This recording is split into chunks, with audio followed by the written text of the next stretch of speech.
Student, हम लोग पढ़ रहे हैं फिजियोलॉजी। और फिजियोलॉजी के लास्ट क्लास में जो हमारा टॉपिक चल रहा था वो चल रहा था यूरियोटेलिक एनिमल्स या यूरियोटेलिक जीव, जिसमें हम लोगों ने बता दिया था कि वे जीव जो यूरिया का एक्सक्रीशन करते हैं एक्सक्रीटरी प्रोडक्ट के रूप में क्या कहलाते हैं, यूरियोटेलिक। इतना क्लियर है। इसके साथ ही साथ हम लोगों ने पढ़ा था सिंथेसिस ऑफ यूरिया।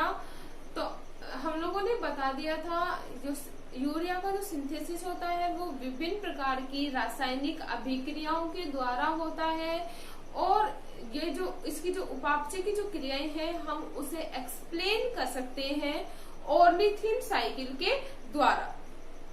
तो हम लोग आज पढ़ेंगे chemical reaction of urea synthesis. तो हमारा जो टॉपिक है वो क्या है, यूरिया संश्लेषण की रासायनिक क्रियाएं या chemical reaction of urea synthesis.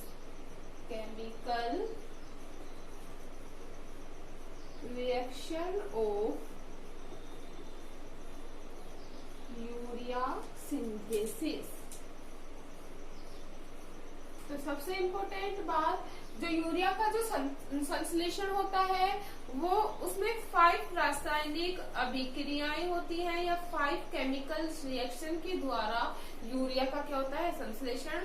हम लोग फर्स्टली इसकी केमिकल रिएक्शन पढ़ेंगे और इसके बाद हम लोग पढ़ेंगे ऑर्निथिन साइकिल में कि किस प्रकार ऑर्निथिन साइकिल के द्वारा हम एक्सप्लेन कर सकते हैं यूरिया सिंथेसिस के बारे में। इतना क्लियर है। तो हम लोग देखते हैं कि कौन कौन से रिएक्शंस के थ्रू आउट यूरिया का सिंथेसिस होता है। इसमें जो फर्स्ट रिएक्शन होती है, फर्स्ट रिएक्शन है कार्बामाइल फास्फेट का निर्माण। कार्बामाइल फास्फेट का निर्माण। सेकंड जो केमिकल रिएक्शन होती है वो है आर्जिनोसक्सिनिक अम्ल का, या पहले है सीटुलिन का निर्माण। सेकंड जो रिएक्शन होती है वो है फॉर्मेशन ऑफ सीटुलिन या सीटुलिन का निर्माण। इसके साथ ही इसमें जो थर्ड रिएक्शन होती है वो है आर्जिनोसक्सिनिक अम्ल का संश्लेषण। आर्जिनोसक्सिनिक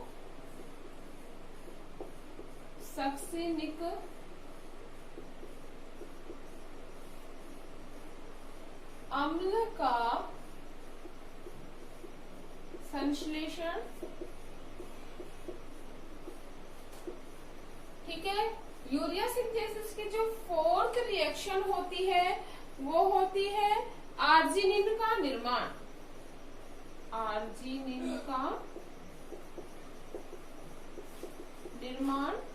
और जो लास्ट रिएक्शन होती है आर्जिनिन के निर्माण के द्वारा संश्लेषण हो जाता है यूरिया का। तो लास्ट रिएक्शन जो होगी वो क्या है, यूरिया का निर्माण। इतना क्लियर है।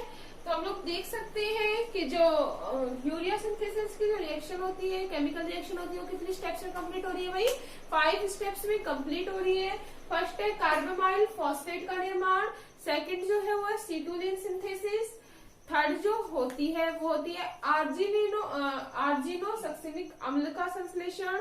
फोर्थ जो होता है हमारा वो होता है आर्जिनिन सिंथेसिस। और जो लास्ट रिएक्शन होती है वो हमारी होती है यूरिया का फॉर्मेशन या यूरिया का निर्माण। अब हम बात करेंगे फर्स्ट कार्बामाइल फॉस्फेट का निर्माण। जो अपना फर्स्ट है वो क्या है, कार्बामाइल फॉस्फेट का निर्माण। तो जो कार्बामाइल फॉस्फेट अम्ल का जो निर्माण होता है, कार्बामाइल फॉस्फेट का जो निर्माण होता है वो होता है अमोनिया के द्वारा। किसके द्वारा होता है भाई, अमोनिया के द्वारा होता है। अमोनिया और कार्बन डाइऑक्साइड मिलकर या CO2 के द्वारा फॉर्मेशन होता है कार्बामाइल फॉस्फेट का। और इस दौरान यूज होता है 2 ATP का। किसके यूज हो रहा है, 2 ATP का यूज होता है। वी ऑल नो दैट जो रिएक्शंस होती है वो 2 टाइप्स की होती है, या जो अभिक्रियाएं होती है वो कितने प्रकार की होती है, 2 प्रकार की होती है। एक तो होती है उष्मा क्षेपीय अभिक्रिया और दूसरी जो होती है उष्मा शोषी अभिक्रिया। वी ऑल नो दैट कि जो ऊष्माक्षेपी अभिक्रिया होती है उसमें ऊष्मा का उत्सर्जन होता है, और जैसा कि नाम है ऊष्मा शोषी, शोषी का मतलब शोषण, मतलब इसमें ऊर्जा का क्या होता है, अवशोषण होता है। तो इस अभिक्रिया में 2 एटीपी यूज होती है या 2 एटी को क्या किया जाता है, ग्रहण किया जाता है, इसलिए यह जो अभिक्रिया होती है वो कैसे होती है, ऊष्मा शोषी अभिक्रिया। क्लियर है? तो हम लोग देखेंगे कार्बोमाइल फॉस्फेट का निर्माण, CO2 plus NH4, CO2 plus NH4 plus 2 ATP और 2 मॉलिक्यूल यूज होता है इसमें वाटर का। क्या बनेगा, कार्बोमाइल फॉस्फेट। किसका होगा, तो हम लोग देख सकते हैं कार्बन डाइऑक्साइड, अमोनिया और 2 एटीपी और 2 मॉलिक्यूल वाटर का यूज होकर क्या बनता है, कार्बोमाइल फॉस्फेट का फॉर्मेशन होता है, और 2 एटीपी प्लस इनऑर्गेनिक फॉस्फेट का क्या होता है, फॉर्मेशन होता है। और जो यह रिएक्शन होती है वो होती है एक एंजाइम की प्रेजेंस में। वी ऑल नो दैट जो एंजाइम होते हैं वो कैटलिस्ट के रूप में कार्य करते हैं या उत्प्रेरक के रूप में कार्य करते हैं। तो जो एंजाइम यूज होता है इसके फॉर्मेशन वो क्या होता है, कार्बोमाइल फॉस्फेट सिंथेटेज एंजाइम की प्रेजेंस में किसका फॉर्मेशन हो जाता है, कार्बोमाइल फॉस्फेट का फॉर्मेशन हो जाता है। सेकंड अब हम बात करेंगे फॉर्मेशन ऑफ सीटुलिन या सीटुलिन का निर्माण। तो सीटुलिन के निर्माण में कार्बोमाइल फॉस्फेट रिएक्शन करता है ऑर्निथिन के साथ। किसके साथ, कार्बोमाइल फॉस्फेट रिएक्शन करता है ऑर्निथिन के साथ और फॉर्मेशन कर देता है सीटुलिन का, और बनता है क्या, फॉस्फेट। क्या बनेगा, फॉस्फेट। यह जो रिएक्शन होती है वो होती है एक एंजाइम की प्रेजेंस में। उस एंजाइम का नाम होता है ऑर्निथिन कार्बोमाइल फॉस्फेट, या हम बोल सकते हैं बायोटिन एंजाइम की प्रेजेंस में क्या होगा, सीटुलिन का क्या हो जाता है, फॉर्मेशन। इतना क्लियर है? वापस देखना, कार्बोमाइल फॉस्फेट ऑर्निथिन के साथ रिएक्शन करेगा किस एंजाइम की प्रेजेंस में, ऑर्निथिन कार्बोमाइल फॉस्फेट एंजाइम की प्रेजेंस में, और क्या बना देता है, सीटुलिन का फॉर्मेशन कर देता है, और क्या बनेगा, एक फॉस्फेट अणु का क्या हो जाता है, फॉर्मेशन हो जाता है। थर्ड जो केमिकल रिएक्शन होती है उसमें बनता है आर्जिनिनो सक्सिनिक एसिड का फॉर्मेशन। आर्जिनिनो सक्सिनिक एसिड की जो फॉर्मेशन होता है सीटुलिक प्लस एस्पार्टिक एसिड की प्रेजेंस में। सीटुलिन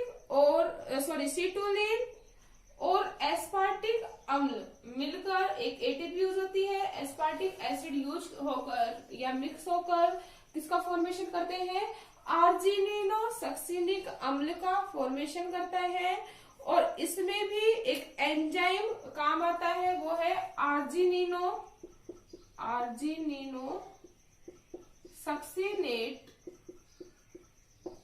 सिंथेटेज एंजाइम।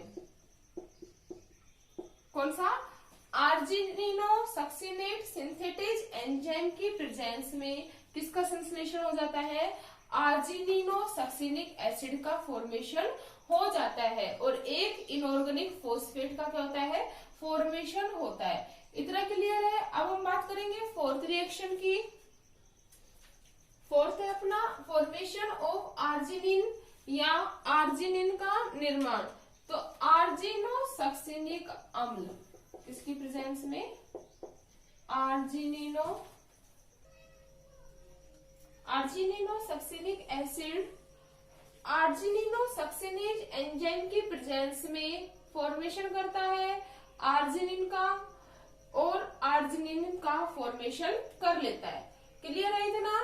तो ये क्या था हमारा, फॉर्मेशन ऑफ आर्जिनिन या आर्जिनिन का संश्लेषण। आर्जिन का संश्लेषण। नेक्स्ट अगर हम बात करें सिंथेसिस ऑफ यूरिया या यूरिया का निर्माण, तो जो यूरिया का निर्माण होता है वो किससे होता है, आर्जिनिन के द्वारा। किसके द्वारा होगा भाई, आर्जिनिन के द्वारा यूरिया का संश्लेषण होता है। जो आर्जिनिन है आर्जिनेस एंजाइम की प्रेजेंस में। किसमें? आर्जिनिन, आर्जिनेस एंजाइम के प्रेजेंस में विघटित होकर ऑर्निथिन का फॉर्मेशन करता है, और जो यूरिया होता है उसका क्या हो जाता है? निर्माण हो जाता है। क्लियर है इतना? वापस से देखना, फॉर्मेशन ऑफ यूरिया में आर्जिनेस एंजाइम की प्रेजेंस में विघटित होकर आर्जिनिन अलग हो जाता है, और क्या हो जाता है? फॉर्मेशन ऑफ यूरिया कंप्लीट हो जाता है। तो ये था हमारी chemical reaction of urea formation. Next हम पढ़ेंगे ऑर्निथिन साइकिल के बारे में। इतना क्लियर है?